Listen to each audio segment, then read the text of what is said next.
కృపావార్త కార్యక్రమమునకు స్వాగతం. నేటి ధ్యానాంశము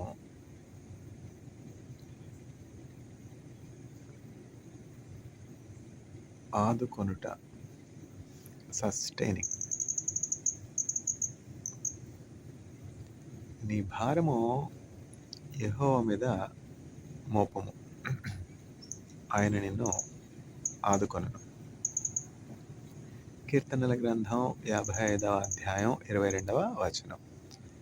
Cast your burden on the Lord, and he shall sustain you. Psalm 55 verse 22. నీ భారం యెహోవా మీద మోపుము సోదరా, నీ భారం యెహోవా మీద మోపుము సోదరి, ఆయనే నిన్ను ఆదుకొనును, ఆయనే నీదు వాంఛ తీర్చును. నీ భారం యెహోవా మీద మోపుము సోదరా, నీ భారం యెహోవా మీద మోపుము సోదరి.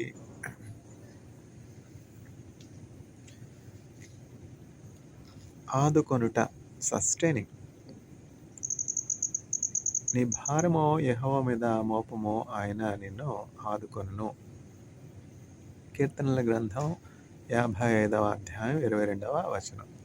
Cast your burden on the Lord, and he will sustain you.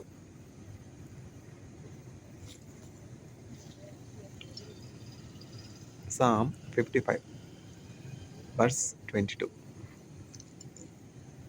In total, how many psalms are there? 150. Out of 150 psalms, we are just selecting one particular psalm for today's meditation. That too only one particular verse number 22. These references should be inscribed in our heart. We need to memorize.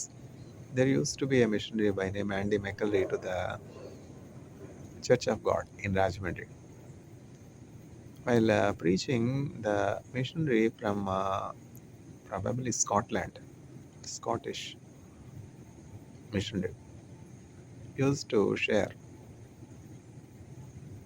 his personal testimony that every day in the morning, while he was taking his kid to school on bus, he practices to memorize one verse and teaches the same to his child.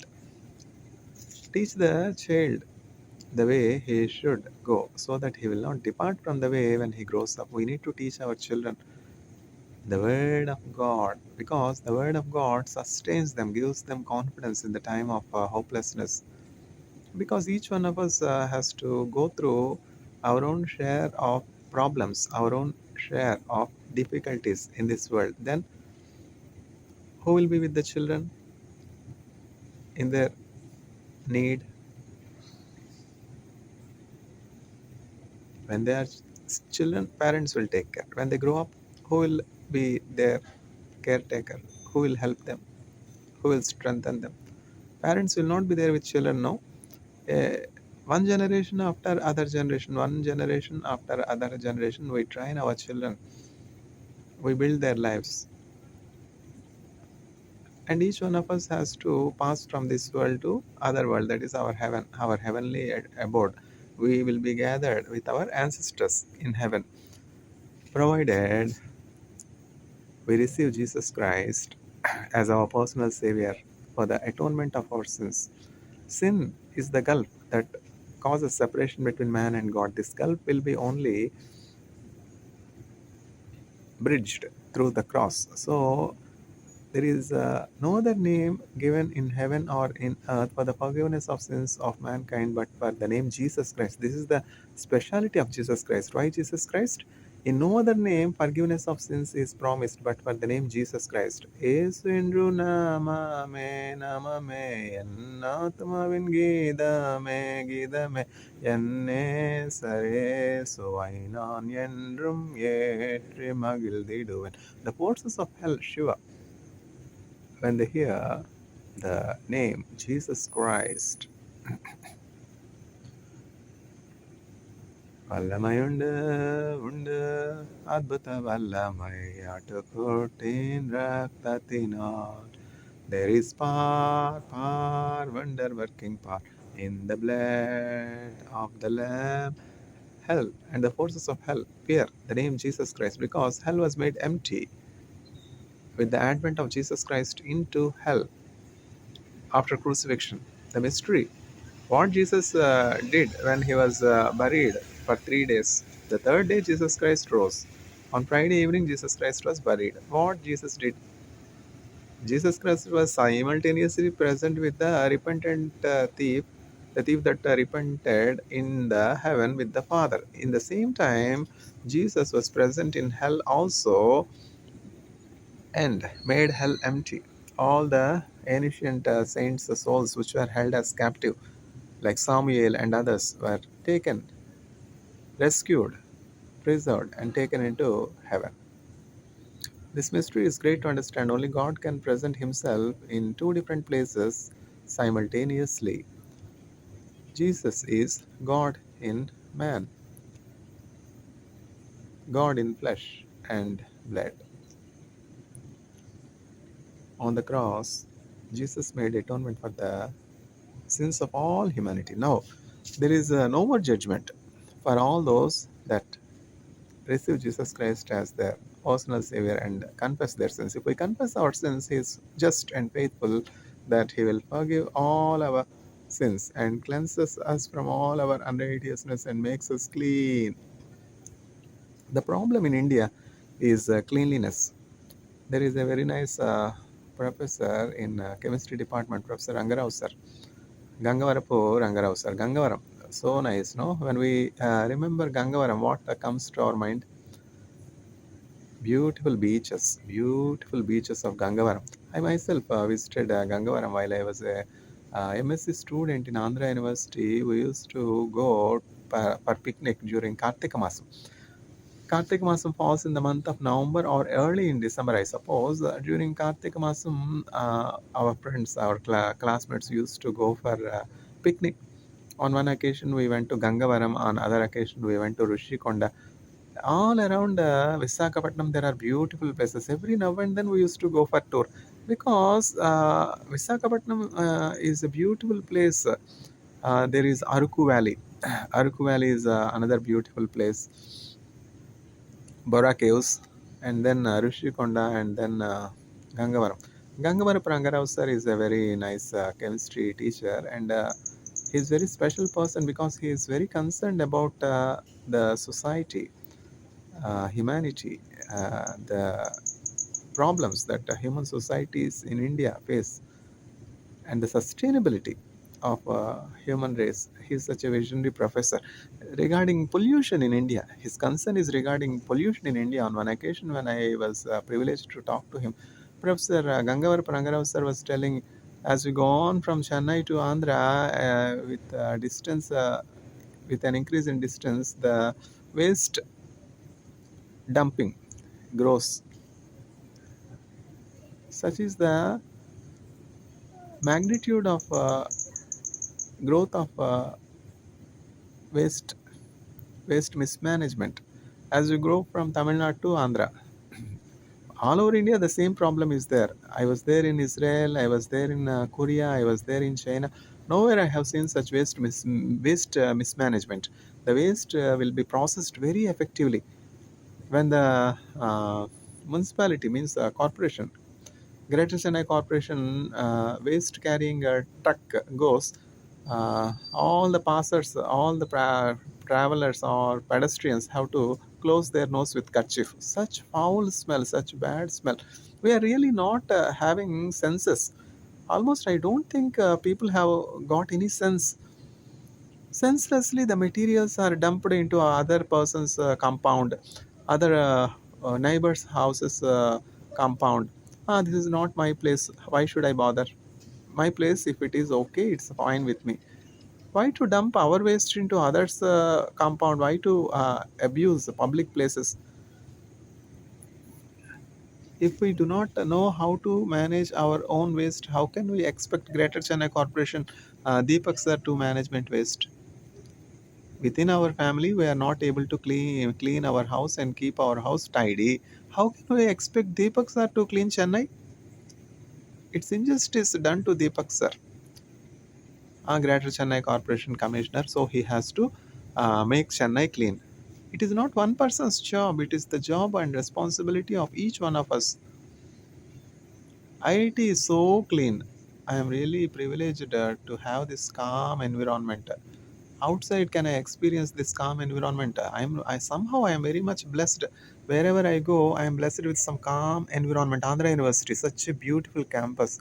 I was in Andhra Harshvardhana hostel. I was in Ashokvardhana hostel and Harshvardhana hostel. First Harshvardhana, first year. Second year Ashokvardhana. They are like royal palaces built with the stones. Such a beautiful campus. Just 10 minutes walk from Voltaire Gate, main gate of Andhra University, leads to Ramakrishna Beach. There are so many beaches: Ramakrishna Beach, Rishikonda Beach, this beach, that beach. Such a beautiful place. What are we talking of? Where are we? Sustaining. Adukonata. We are facing a problem. We are not able to manage our household efforts properly. Cleanliness is next to godliness. ఇప్పుడు మన పరిసరాలన్నీ కూడా శుభ్రంగా ఉంటే అనారోగ్యం ఎందుకు వస్తుంది? ఎన్నో రకాలైనటువంటి రోగాలు, కోల్డ్, తర్వాత జ్వరం, తర్వాత స్టమక్ ప్రాబ్లము, తర్వాత డయాబెటీస్, ఇంకా లిస్ట్ ఆఫ్ డిసీజెస్కి ఎన్నో అంతమే లేదు. ఇంకా నాన్ స్టాప్. ఇంకో చిన్న అనారోగ్యం కలిగితే, చిన్న బాధ కలిగితే ఒక 10 టాబ్లెట్స్ తినేసేది. అదేమన్నా కడుపు ఏమన్నా చెత్తకుండియా? టాబ్లెట్స్ అట్లా పాడేసేయడానికి. ఫార్మసీ షాపా టాబ్లెట్స్ అట్లా పాడేసేయడానికి? మన దేహం ఏమన్నా టెస్టింగ్ మైసా, టెస్టింగ్ రేటా? అన్ని ఆయింట్మెంట్స్, అన్ని మందులు పూసేయడానికి. అట్లా చేస్తూ ఉంటే ఏం జరుగుతుందంటే డ్రగ్ రెసిస్టెన్స్ వచ్చేస్తుంది. కొన్నాళ్ళకి ఏం జరుగుతుందంటే ఏ మందు తీసుకున్నా కూడా ఏమీ ఫలితం ఉండదు. కొంచెం జ్వరం వస్తే తాళుకోలేము, కొంచెం జలుబు వస్తే తాళుకోలేము, కొంచెం కాలు నొప్పి వస్తే, కొంచెం ఒళ్ళు నొప్పులు వస్తే తాళుకోలేము, ఓర్చుకోలేము, ప్రార్థన చేయలేము, దేవుని మీద ఆధారపడలేము, దేవుడిచ్చే స్వస్థత పొందలేము. ఇమీడియట్ రిలీఫ్ కావాలి, ఇమీడియట్ సొల్యూషన్ కావాలి. ఏం జరుగుతుంది? కొన్నాళ్ళకి ఏం వేసుకున్నా కూడా ఇంకా బాడీ నమ్నెస్ వచ్చేస్తుంది అనమాట. బాడీ ఏమీ రియాక్షన్ ఉండదు. ఇంకా ఆ మందులన్నీ కూడా ఇన్ఎఫెక్టివ్ అయిపోతాయి. ఎంతమంది అట్లా వాళ్ళ మీద ఏ మందు పనిచేయదు, డ్రగ్ రెసిస్టెన్స్ వచ్చేస్తుంది అట్లా. ఇజ్రాయెల్‌లో ఉన్నట్లయితే హెల్త్ సిస్టమ్ ఎంతో బాగుంటుందన్నమాట. మనకంటే ఇప్పుడు ఫార్మసీకి వెళ్ళి టాబ్లెట్ తీసుకోవచ్చు. అట్లా కాదు. ఫార్మసీలో టాబ్లెట్ ఏదైతే మెడికల్ ప్రిస్క్రిప్షన్ లేకుండా ఇవ్వరు. అట్లనే మనం డబ్బులిచ్చి ఫార్మసీలో, మెడికల్స్‌లో తీసుకునేవి కాదు. మిగతావంటే వేరులేండి. కాండోమ్స్ అవి వేరు. దానికేమి పెద్ద ప్రిస్క్రిప్షన్ అది అవసరం లేదు. కాండోమ్స్ కావాలంటే వెళ్ళి తీసుకోవచ్చు మెడికల్ షాప్‌లో. అట్లా కాదు. ఫార్మసీ, మెడికల్ ప్రిస్క్రిప్షన్ గురించి నేను చెప్తా ఉన్నాను. ఇవేంటంటే daily day to day items కదా. అట్లాంటి వాటి కోసం రెస్ట్రిక్షన్స్ ఏమి ఉండవు. ఇప్పుడు ఏమన్నా కావాలంటే మాత్రలు, మెడిసిన్స్, డ్రగ్స్ కావాలంటే ఎట్లా అంటే ఇవి ఉంటాయి. హెల్త్ ఇన్సూరెన్స్ కార్డు ఉంటుంది. ఆ హెల్త్ ఇన్సూరెన్స్ కార్డు తీసుకోవాలి. 6 నెలలకి ఎంత కట్టాలి? ఇంచుమించు 800 NIS ఆ రోజుల్లో. 2012, 2013లో 6 మంత్స్ అంటే ఒక 6 మంత్స్కి ఇంచుమించు 700 షేకల్స్. 700 షేకల్స్ అంటే అప్పట్లో ₹17 ఒక షేకెల్. ఇప్పుడు వచ్చి 21 రూపీస్ అయిపోయిందిగా. ఆ కార్డులో డాక్టర్ ప్రిస్క్రైబ్ చేస్తేనే ట్యాబ్లెట్స్ ఇస్తారు. డాక్టర్ కూడా ఎంతో అవసరం అయితే కానీ ట్యాబ్లెట్స్ ఇవ్వరు. ఆ ఇంజెక్షన్ ఇంకా డిస్టెంట్ డ్రీమ్ అనమాట. ఇప్పుడు అన్నింటికి ఇంజెక్షనే, అన్నింటికి సర్జరీ, అన్నింటికి ఆపరేషనే. డెలివరీ కూడా పిల్లల గర్భిణీ స్త్రీలకు డెలివరీ కూడా సిజేరియన్ చాలా rarest of the rare case అనమాట.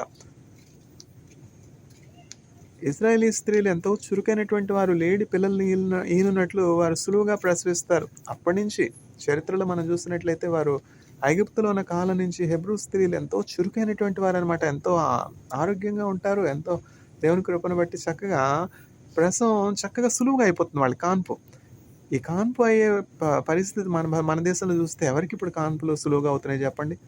ప్రసవం అంటే ఆ స్త్రీకి ఒక పరీక్ష.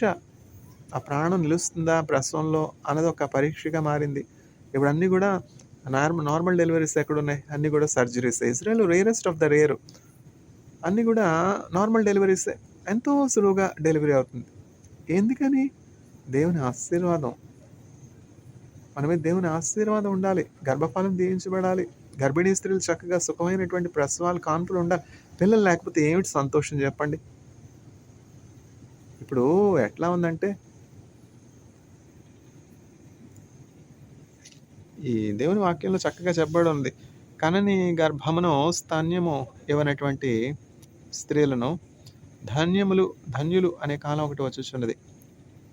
పాలివ్వనటువంటి స్తనములంట, కనని గర్భం అంట, వాళ్ళని ధన్యులు అనే కాలం ఒకటి వస్తుంది అని చెప్పి దేవుని వాక్యంలో చెప్పా. అట్లనే కదా ఇప్పుడు పాలివ్వనటువంటి స్తనాలు, తర్వాత ప్రసవించినటువంటి గర్భాలు. అమ్మా నువ్వు గొడ్డుబోద్దానివా అమ్మ, పిల్లలే లేరమ్మా, నువ్వు ధన్యురాలువమ్మా. మాకున్నారు పిల్లలు, పీడిస్తున్నారు జలగల్లాగా. 30 ఏళ్ళు వచ్చినా 40 ఏళ్ళు వచ్చినా చూరు పట్టుకుని విడిచిపెట్టేదే లేదు. తల్లి దగ్గర తండ్రి దగ్గర తీసుకోవడం, దాన ధర్మాలు చేయడం, అదేమిటి? అదెక్కడ ఏం న్యాయం? నేను ఎవరైనా ఆకలితో ఉంటే చూడలేను, ఎవరైనా దప్పికతో ఉంటే చూడలేను, వస్త్రహీనులుగా ఉంటే చూడలేను, నా ఇంట్లో ఉన్నదంతా దోచిపెడతాను. అది ఎవరిది ఆ డబ్బు? నువ్వు కష్టపడి, నువ్వు అంత జాలిగల మనుష్యుడు అయితే, దయగల మనుష్యుడు అయితే నువ్వు కష్టపడి పనిచేసి సంపాదించి 50,000 జీతం వస్తే అందులో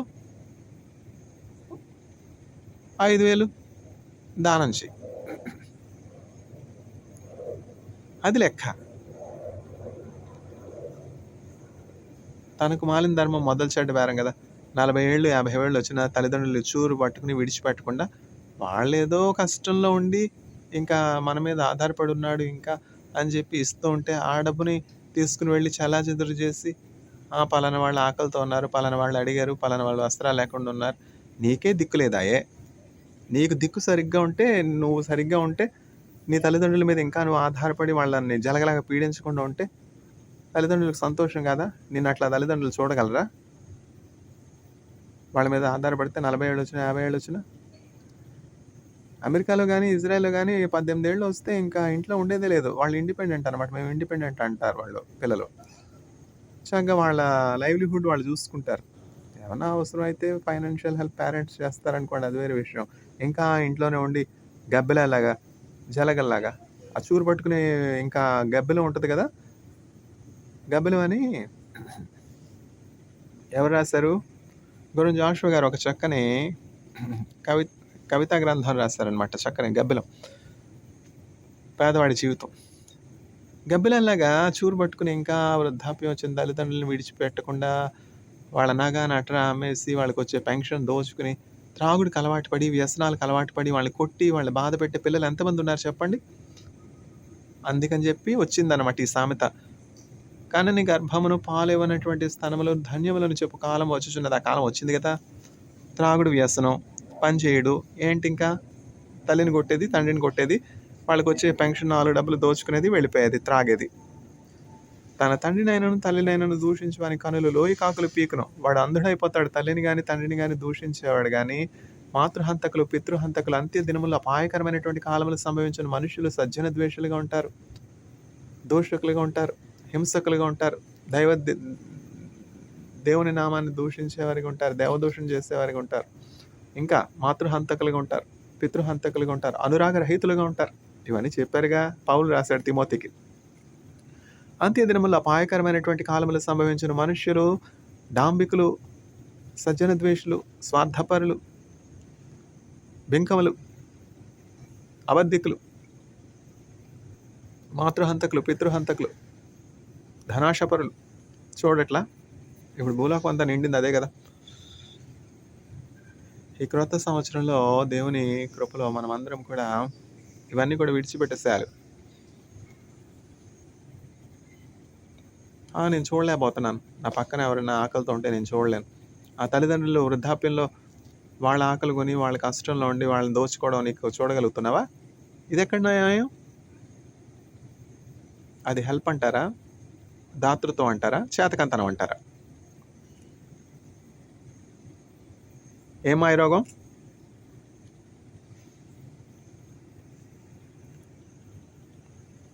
తినగ తినగ మేము తీయగుండు సాధనమైన పనులు సమకూడు ధరలోన. అనారోగ్యంగా ఉంటే పక్కన నుంచి లేవడం కష్టం అవుతుంది.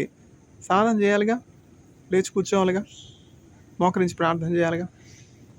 అనగనగా రాగమతశైలుచునుండు. నాకు ఈ నొప్పి, ఆ నొప్పి, నోరు నొప్పి, కాలు నొప్పి, చేయి నొప్పి అనుకుని ప్రార్థనే చేయరు కొంతమంది. బెడ్ మీద పడుకుని ప్రార్థన చేస్తాను. ఏమన్నా రోగివా? వృద్ధాప్యంలో ఎట్లాగో లేవలేని పరిస్థితుల్లో బెడ్ మీద ఉండి చేస్తారంటే అది వేరే విషయం. అభ్యాసం చేసుకోవద్దు. Practising the presence of God అని బ్రదర్ లారెన్స్ చక్కని పుస్తకం రాశారు. క్యాథలిక్ వాళ్ళు ఎంత డిసిప్లైన్గా ఉంటారు. 4:30కు లేచి ప్రార్థన చేస్తారు, మోకరించి ప్రార్థన చేస్తారు. ఒక క్రమశిక్షణ కలిగినటువంటి క్రైస్తవ జీవితం కలిగి ఉండాలి. క్రొత్త సంవత్సరంలో కొంచెం కన్విక్షన్స్ తీసుకోవాలి.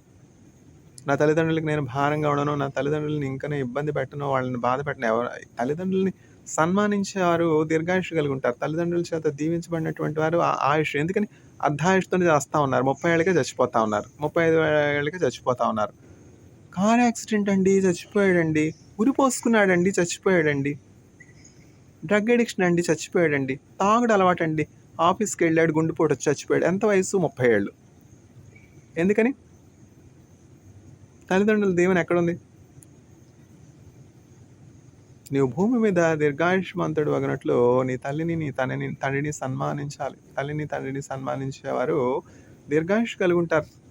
80 సంవత్సరాలు, 90 సంవత్సరాలు, 100 సంవత్సరాలు దీర్ఘాయుష్ కలిగి ఉండాలి, ఆరోగ్యంతో ఉండాలని దేవుని ఉద్దేశం. అసలు మానవులు మరణించడం దేవుని ఉద్దేశం కాదు. మరణం అనేది మానవుల యొక్క విధేయతను బట్టి మానవులు తెచ్చుకున్నటువంటి శిక్ష, కానీ అది దేవుని ఉద్దేశం కాదు. మానవులు నిరంతరం జీవించేవారిగా దేవుని తోటలో ఏ కదవ, ఆకలి, దప్పిక, దుఃఖం లేకుండా ఆ దేవుని సృష్టించినప్పుడు అసలు మానవులకి అసూయ ఎక్కడుంది, స్వార్థం ఎక్కడుంది? నిర్మలమైనటువంటి శిశువులను పోలి చిన్నపిల్లలు చూస్తే ఎంత ఆనందం, ఎంత సంతోషం. వాళ్ళ కళ్ళల్లో ఏమన్నా కోపం ఉంటుందా? వాళ్ళ కళ్ళల్లో ఏమైనా ద్వేషం ఉంటుందా? వాళ్ళ కళ్ళల్లో ఏమైనా కామం ఉంటుందా? వాంఛ ఉంటుందా? ఎంత పరిశుద్ధత, ఎంత నిర్మలత్వం, ఎంత శాంతం.